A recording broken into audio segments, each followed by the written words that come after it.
Hi, a psychologist here, and if you ever wondered about schizophrenia, this video is for you. This guy right there is raising some incredibly important point, specifically that the first experiences of schizophrenia were largely documented in the Western world. What does that mean?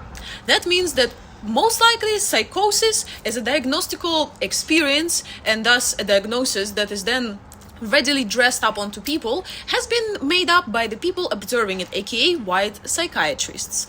Why is this interesting? Because a lot of the time with psychosis diagnosis, there's going to be a lot of caveats, very often cultural caveats. If you look at Latin America, or let's say Hispanic or Latin ethnicities, a experience of extracurricular activities with something that isn't exactly there often can be classified as a spiritual or religious experience, which is going to be way more largely normalized within those communities, just like in certain tribal societies and otherwise parts of the world where the white culture has not been able to eradicate people's own understanding of their perceived experience.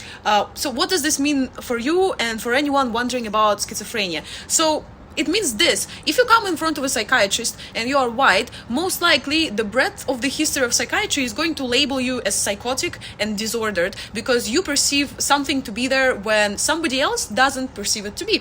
So technically, psychiatrists who make the claim that they can very clearly assume and understand what's going on in your head and what it is that you see or hear that isn't there are also psychotic by their own diagnostic criteria, because technically you should not be able to prescribe a shit ton of medications, life-altering medications, to somebody based on your notion alone that you can grasp and understand what is it that their perceived experience of life feels like. Moreover, a lot of the time, the social environmental context gets completely overlooked.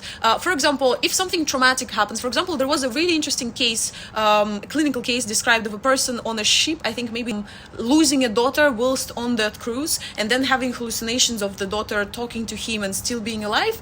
That would be classified as psychosis, a first-degree psychosis for sure. But isn't that a traumatic experience? Wouldn't your psyche try to protect you and help you process that experience by maintaining the image of the person still being alive? Should you ostracize this person out of society because that is how their psyche is coping? Moreover, if the person was from any other ethnicity other than white, that experience would be classified as a normal religious experience.